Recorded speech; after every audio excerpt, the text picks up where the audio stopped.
Hi, இன்னைக்கு நம்ம சேனல்ல ஃப்ரூட் கஸ்டர்ட் ரெசிபி எப்படி பண்றதுன்னு பார்க்க போறோம். வாங்க வீடியோக்குள்ள போகலாம். தேவையான பொருட்கள், இதுல நீங்க என்ன ஃப்ரூட் வேணாலும் ஆட் பண்ணிக்கலாம் ஃப்ரெண்ட்ஸ். அது எல்லாமே உங்களுடைய விருப்பம் தான். எல்லாமே 1 கப் போல ஆட் பண்ண போறேன். பாலுக்கு ஏற்ற மாதிரி எடுத்துக்கோங்க. நான் இன்னைக்கு என்னெல்லாம் ஆட் பண்ண போறேன்னு பாத்தீங்கன்னா, மாதுளம் பழம் ஆட் பண்ண போறேன், அப்புறம் கொய்யா பழம் எடுத்திருக்கேன், கொஞ்சமா மாம்பழம், வாழைப்பழம் எடுத்திருக்கேன், கொஞ்சமா நட்ஸ், ஆப்பிள், திராட்சை. முன்னாடியே சொன்ன மாதிரி உங்களுக்கு பிடிச்சமான ஃப்ரூட்ஸ் எல்லாமே நீங்க ஆட் பண்ணிக்கலாம். ஸ்ட்ராபெரி, கிவி, பப்பாளி பழம் எல்லாமே ஆட் பண்ணிக்கலாம். 2 டேபிள் ஸ்பூன் போல கஸ்டர்ட் பவுடர். நான் இன்னைக்கு வெனிலா ஃபிளேவர் வந்து ஆட் பண்ண போறேன் ஃப்ரெண்ட்ஸ். நிறைய ஃபிளேவர்ஸ் இருக்கு, எல்லா சூப்பர் மார்க்கெட்லயும் கிடைக்கும். 2 டம்ளர் பால்ல செய்ய போறேன் அப்படிங்கிறதுனால 2 டேபிள் ஸ்பூன் எடுத்திருக்கேன். இதுவே நீங்க 1 டம்ளர்ல செய்ய போறீங்க அப்படின்னா 1 டேபிள் ஸ்பூன் எடுத்துக்கோங்க. இப்ப பாலை நல்லா சுண்ட காய வச்சுக்கலாம். கொஞ்சம் கொதி வந்துருச்சு. இந்த ஸ்டேஜ்ல நான் கொஞ்சமா பால் எடுத்துக்கிறேன். இது எதுக்குன்னு பாத்தீங்கன்னா, கஸ்டர்ட் பவுடர் மிக்ஸ் பண்றதுக்காக. கஸ்டர்ட் பவுடர் அப்படியே சேர்த்தோம் அப்படின்னா ரொம்ப கட்டி கட்டி ஆயிடும் ஃப்ரெண்ட்ஸ். அதனால மிக்ஸ் பண்ணி தான் நம்ம வந்து இதுல ஆட் பண்ண போறோம். ஸோ கொஞ்சமா பால் எடுத்துக்கிறேன். அது வரைக்கும் பாத்தீங்கன்னா ஸ்டவ்வை சிம்ல வச்சுக்கோங்க. நம்ம மிக்ஸ் பண்ற வரைக்கும் ஸ்டவ்வை சிம்ல வச்சு மிக்ஸ் பண்ணி எடுத்துக்கலாம்.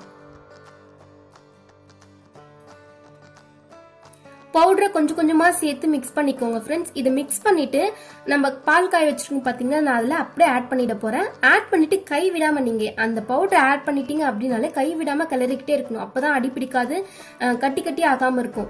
ஸோ இந்த பவுடர் நல்லா கரைச்சிட்டு உடனே ஃபுல்லாவே அந்த பால்ல ஆட் பண்ணிட்டு கை விடாம கிளறிக்கிட்டே இருங்க. கை விட்டீங்க அப்படின்னா கண்டிப்பா அடி பிடிச்சிரும், இல்லை அப்படின்னா கட்டி கட்டி ஆயிடும். ஸோ கை விடாம கிளறிக்கிட்டே இருங்க. இந்த பவுடர் ஆட் பண்ண உடனே ஒரு 2 செகண்ட்ல பாத்தீங்கன்னா நல்லா திக் ஆயிடும் ஃப்ரெண்ட்ஸ். அந்த ஸ்டேஜ்ல தேவையான அளவு சர்க்கரை சேர்த்துக்கோங்க. நான் இன்னைக்கு 4 டேபிள் ஸ்பூன் போல சர்க்கரை ஆட் பண்ணிருக்கேன். கஸ்டர்ட் பவுடர்ல ஏற்கனவே சர்க்கரை இருக்கும், ஸோ பார்த்து ஆட் பண்ணிக்கோங்க.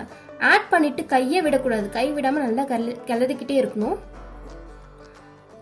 ஒரு 5 நிமிஷம் வரைக்கும் நீங்க அதை கிளறி விட்டுக்கிட்டே இருந்தீங்கன்னா நல்லா திக் கன்சிஸ்டன்சி ஆயிடும். உங்களுக்கு எந்த அளவுக்கு திக் வேணும்னு பார்த்துட்டு அதுக்கப்புறம் நீங்க ஸ்டவ் ஆஃப் பண்ணிக்கலாம். கிட்டத்தட்ட ஒரு 2 to 5 நிமிஷம் வரைக்கும் கண்டிப்பா ஆகும்.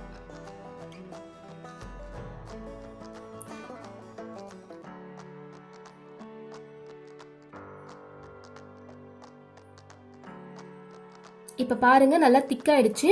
இப்ப நான் ஸ்டவ் ஆஃப் பண்ணிட போறேன். ஆஃப் பண்ணிட்டு நம்ம கட் பண்ணி வச்சிருக்க எல்லா ஃப்ரூட்மே இதுல ஆட் பண்ணிக்கலாம்.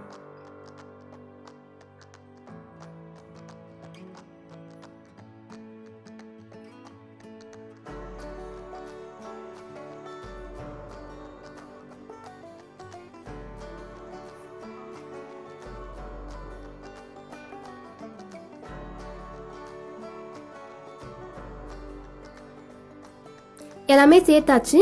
லாஸ்டா கொஞ்சமா நட்ஸும் சேர்த்துக்கோங்க.